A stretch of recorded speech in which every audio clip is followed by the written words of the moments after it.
Welcome to the Shir and Torah or Dach Yomi Taf Tezayin on the base. Finishing the mimer. Not supposed to chuckle when you give a Shir. For all my listeners, you should know it's not a good idea. We'll edit that out. Huh? We'll edit that out. We'll edit that out. Okay.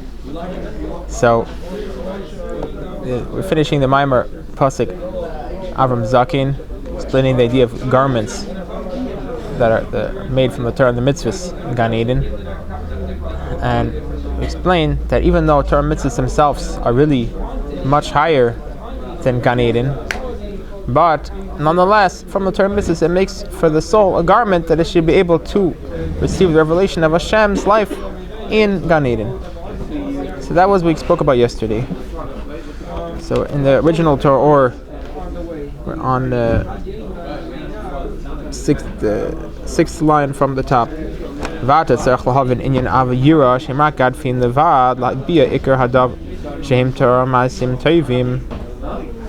So now we have to understand, if the Torah and the mitzvahs are so high that they're really much higher than Gan Eden, that the whole Gan Eden is not worth 1 minute of Torah and mitzvahs, so apparently it should be enough just to do Torah and mitzvahs. So why do you have to have Avanir? Why do you have to awaken a love for Hashem?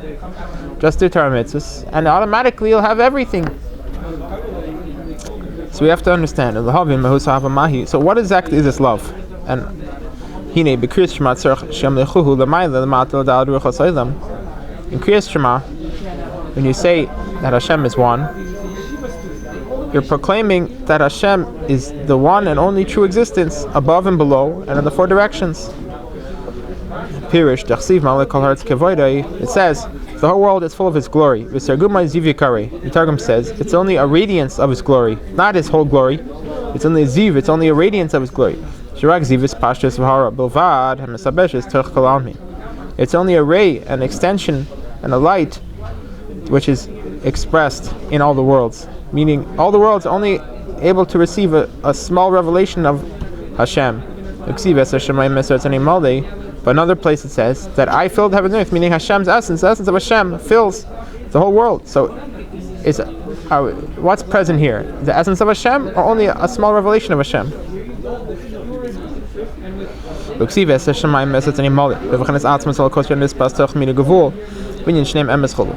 idea is that really both are true.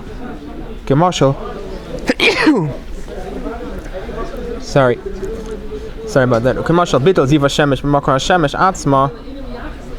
This is like the light of the sun, the way that's included in the sun itself. That there's a light from the sun, the way it shines out of the sun, and the way it's included in the sun. Like we know that Elokos is really everywhere. This is what he explains in Shari Yechav Emunah. That really Hashem is everywhere, and everything exists inside of Hashem. We just think that we're outside of Hashem. It's like the light of the sun, that even when he's in the sun, he thinks that he's outside of the sun. Which, even though we can't imagine, how could that be possible? That the light, the way that it's still included in the sun, should think that it's outside of the sun. Like, how could you make the kind of mistake? You're sitting inside the sun, and there's billions of degrees, and you're just like, yeah, I'm not in the sun. That's pretty strange, no? But nonetheless, that's what's happening. That we exist inside of Hashem, but we just think that we're not inside of Hashem. Right?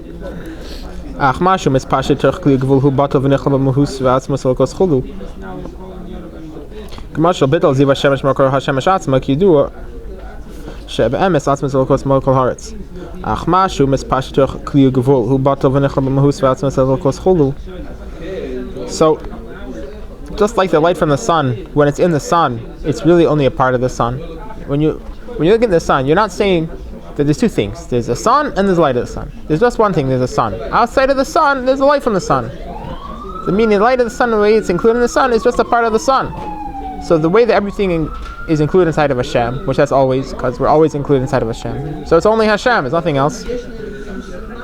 It's just what shines outside of the sun, that's already separate from the sun. That's the light of the sun. The same thing, we feel that we're outside of Hashem. So what we're able to feel is only a revelation of Hashem, just like the light of the sun, the way it's out of the sun.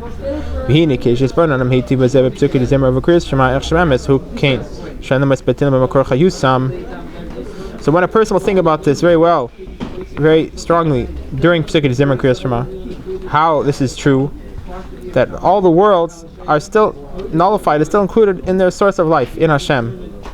רק מפני שאדם הוא בכלי הגשמי הגוף שהוא משקע דחביה שמזכרו מסרבה מגשמיוס המאסטר מיילם שלא יכול לראות בעיני ראייה חושיס אז יסער בלב תשוקה שיהיה כאשר בסברן זי כל היום בלי ריפורד ממש כלל. So when a person will think about the fact that we're still included in our source, it's just because we have a physical body which blocks out our sensitivity and our awareness of this truth, because the body is called from what's called the skin of the snake. What connection does the skin of a snake have to do with you? A snake, it means to say, it sheds the skin. Yeah.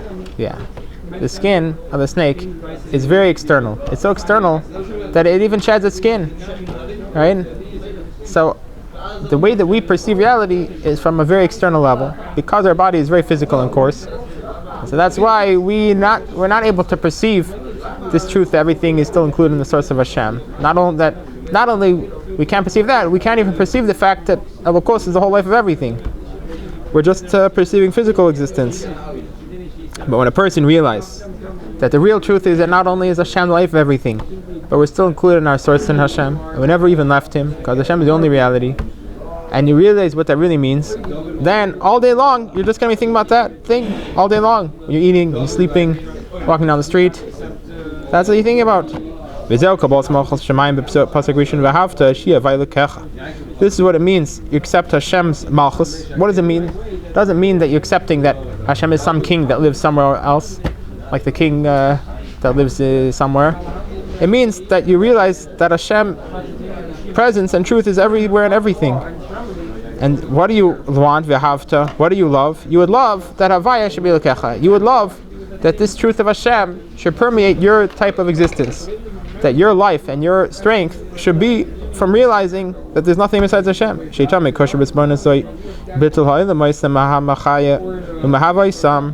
That all day long you should be connected with this truth, that everything is completely nullified and all the part of Hashem who's creating and giving life to everything.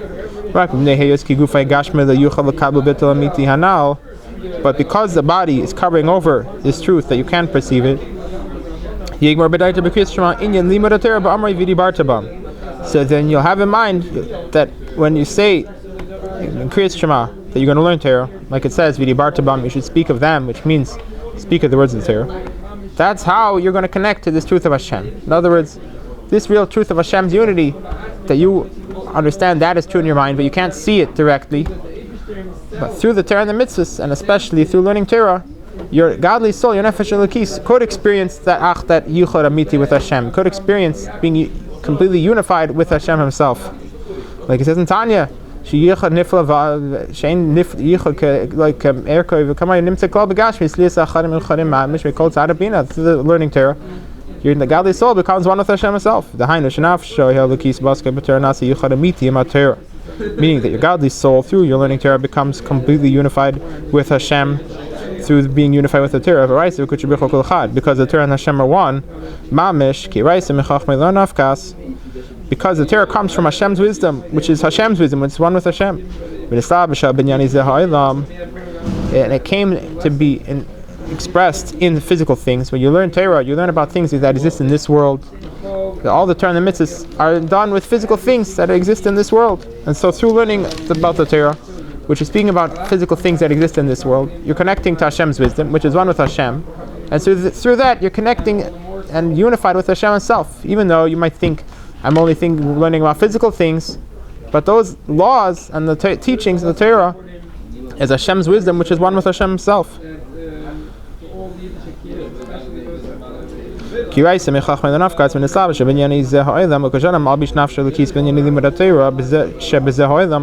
a person invests and expresses his godly soul in learning the Torah, which is speaking about things that exist in this world, then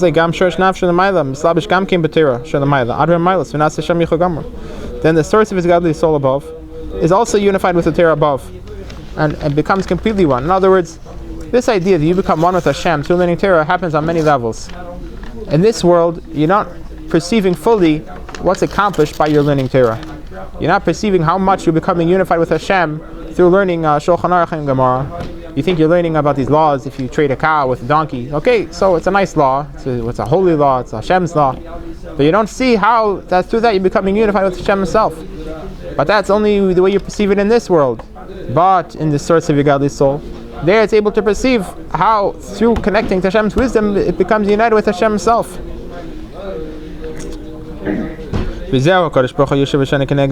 that's what it says. Hashem, when you're learning Torah, Hashem sits and learns with you. Meaning, according to what you're learning, Hashem comes to you and becomes unified with you. That's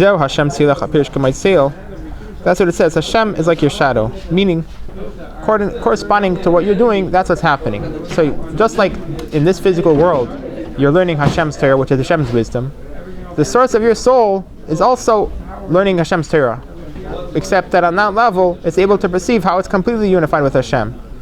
Because what in the source of your soul, what do you think it's learning about? It's learning Pnimis Torah. The physical laws that you're learning about, the source of your soul perceives the inner dimension, the inner aspect of those laws. Where there it's revealed that it's speaking about being completely unified with Hashem Himself.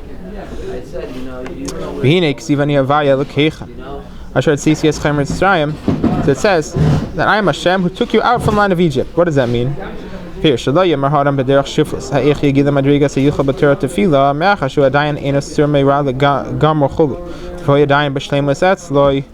person shouldn't have false humility and say, how could I become unified with Hashem through Torah, learning Torah and davening? Because I'm still not completely removed from doing bad things. I still sometimes do not good things. So how could I become unified with Hashem? Right? A king's not going to come and live in a dirty place. So I have not good things in me. So why would Hashem want to be unified with me? And not only I have a little bit of not good, the Nefesh Bahamis is still strong, like it says in Tanya, that the Lord needs me that the person is Nefesh Bahamis did not change his whole life, even though he did all this learning and davening. But the Midas, the Nefesh Bahamis, is still strong, and they're very unholy. So how can he become unified with Hashem? So it's Yashiva Li Boish Hashem Hu Amotzi Yosem Mitzrayim. So this he should take to heart, that Hashem, He's the one who takes him up from these limitations, which Mitzrayim means Mitzrayim and Gevula means limitations.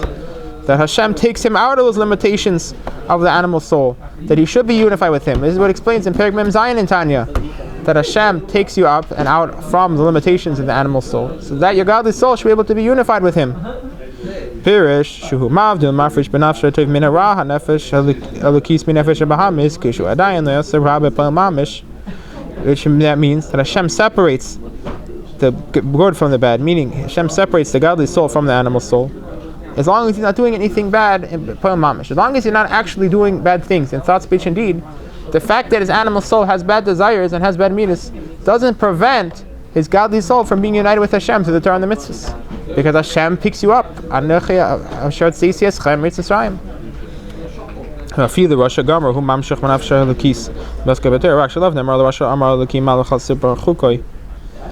So now we're saying like this.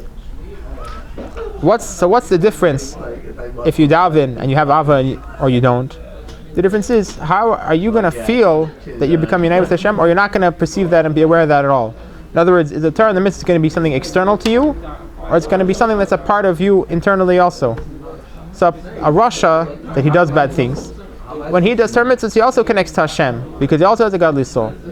But because of all the bad things he's doing, he's making this covering on himself. He's blocking out what's happening through Torah mitzvahs that it should be able to affect him. He makes himself insensitive to the Torah and the mitzvahs, that even though he does them, but they shouldn't become internalized, they become part of him, in his personality.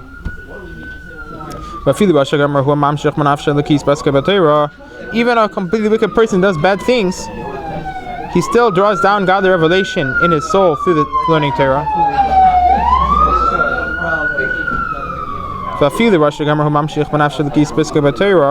Even somebody that actually is doing bad things, he's still connecting his godly soul to Hashem to learn Torah.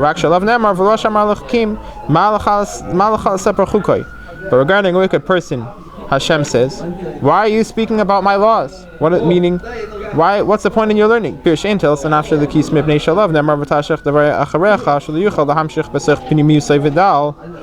Meaning, it's not going to help his godly soul in a revealed manner, this that he's learning Torah. Because it says he's throwing my words behind him. He's throwing it outside of me. He's saying, okay, so I'll learn Torah, but it has nothing to do with me. It's just a nice thing to learn. It's very interesting laws. In the Talmud, you can be a doctorate of Talmudic scholarship. You go to college and get a doctorate of Talmudic scholarship. It has nothing to do with Hashem. Chas v'shalom. So Hashem is saying a person who's wicked is doing bad things. So the Torah that he's learning is something external to him. So he's not letting it affect him. So what's the idea of the Ava? The idea is when you really want that you should be unified with Hashem through the Torah and the mitzvahs, then you become sensitive that it should be able to affect you. You should be able to perceive what it's really doing, and it should affect you internally, b'pnimius. And if that's what will happen to you in this world, then in Gan Eden also you'll be able to experience that revelation. Like it says in Dach Yomi, it says Yitzi Adam Afaloi V'Lavoidasei Adi Arev. That according to what he does in this world, that's what he's able to receive in Gan Eden. Yitzi Adam Afaloi. If he learns Torah in early Torah, he involves himself in learning Torah in this world. Later, yeah. If he involves himself in this world, then in Gan Eden he'll also enter the tents of Torah study. And if he's involved in avodah, then he'll reach the revus uni'imus ha'in soif. Then he'll reach the infinite pleasure and sweetness of the revelation of Elokos in Gan Eden. If he did avodah in this world. So if he's sensitive in this world, then in Gan Eden also he'll be sensitive to the Dorian revelation. So this is why you need to have the Ava in order for the Torah and the mitzvahs to be not only garments, but that it should be pnimius by you. So now we'll explain what's the idea of Shmona Esrei. V'hinei binyan chai brachos, or brachos Shmona Esrei. So what's the idea of the blessings of Shmona Esrei? Baruch Ata Havaya. What does it mean, Baruch Ata Havaya? Baruch hu amshachav ribui. Baruch means to draw down and make great. Like it says, Vayavrech hazagemal. It means to bend down. Just like when you bend your knees, you're bringing yourself down. So the idea of Baruch is to draw down the revelation of Hashem. What do you want to bring down? Shi Havaya. That revelation of Hashem through the 4 letters of Hashem's name, Yud Kei Vav Kei. Shu b'chinas simtzum ispashus chulu. Through this process of the 4 letters of Hashem's name, which Yud means it's simtzum. He has to limit his revelation, and the Hey means it's pashtus and bring it out, and Vav to draw it down, and Hey it should be revealed to us. It should be Ata, you facing it directly, meaning that this revelation of Hashem through Havaya should be able to see it directly. And that's why it explains the Chassidus at length. What's the idea of Shmona Esrei? Bakash Esrachov. You have to ask for what you need. So what do you think you need? You think you need maybe $5 to buy a sandwich? You need Gilei Lokos, that's what you need. That's the real Bakash Esrachov more than anything else, is you need that it should be a Baruch Ata Havaya. That Havaya, that Hashem's presence should be revealed to you, that you should see Hashem in your life. Because if a Lokos is Begili, then automatically you have all your physical things taken care of. Like in the time of the Beis HaMikdash, that since there's Gilui Lokos, everyone had whatever they needed. But in Galus, and there's a concealment on Lokos, so then people have physical problems. So what's you're asking for in Shemona Esrei, what's your real Bakash Esrachov? That it should be Baruch Ata Havaya. That Havaya should become a Nimshach and be revealed to you. Achlias ki guf huwa master machshech rak le'asid lava yeh hisgal tzedekos rokol basar v'yeh b'v'chenes bittul. But since the body is covering over this revelation, only when Mashiach comes, then your physical eyes will be able to see Hashem, see how everything is part of Hashem. But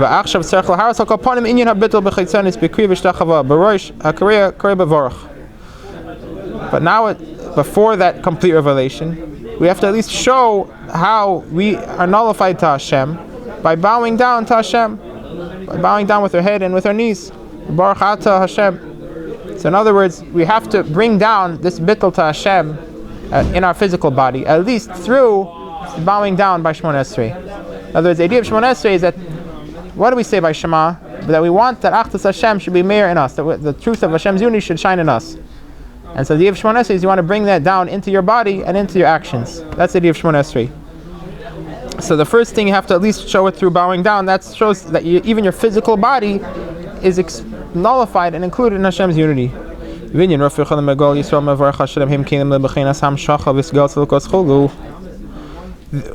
specific things you're asking for in Shemona Esrei, that sick people should become healed and Hashem should redeem us and bless and give us parnasa. These are specific things that in them you can see Hashem's presence. In other words, you're asking that Hashem's presence should be revealed in the world. And what should it be revealed? So you ask specific things. It should be revealed and that sick people should become healed. And it should be revealed and that we'll have parnasa, and it should be revealed that we'll all be redeemed from Golus.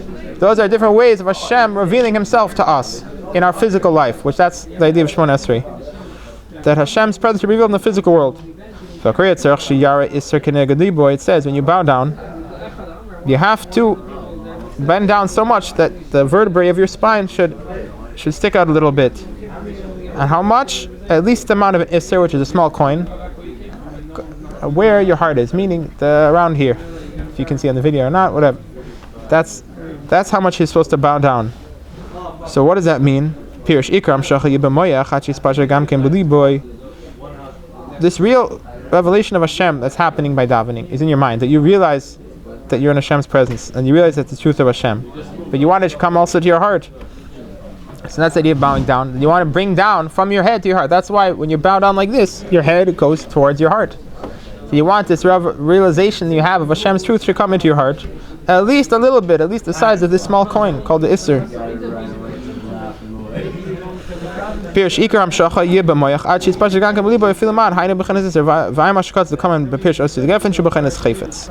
Like explained later in the Maimer, in Parshas Vayechi, that when you have a desire in your heart, even if it's not a burning emotional love, as long as if in your heart you realize this is what you should want, that's also called a desire in your heart. And that's also an accomplishment.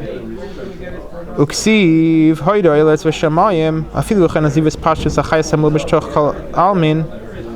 now, what's the idea? That Hashem should be revealed in this world. So the first thing is that at least there should be a revelation of Hashem. Like it says, His revelation is in heaven and earth. And that means that at least this awareness of Hashem should come into our heart at least a little bit. But the ultimate desire of Hashem is not just that we should come into our mind and our heart, but it should come into our physical life. Hashem wants a dwelling place in the physical world. Which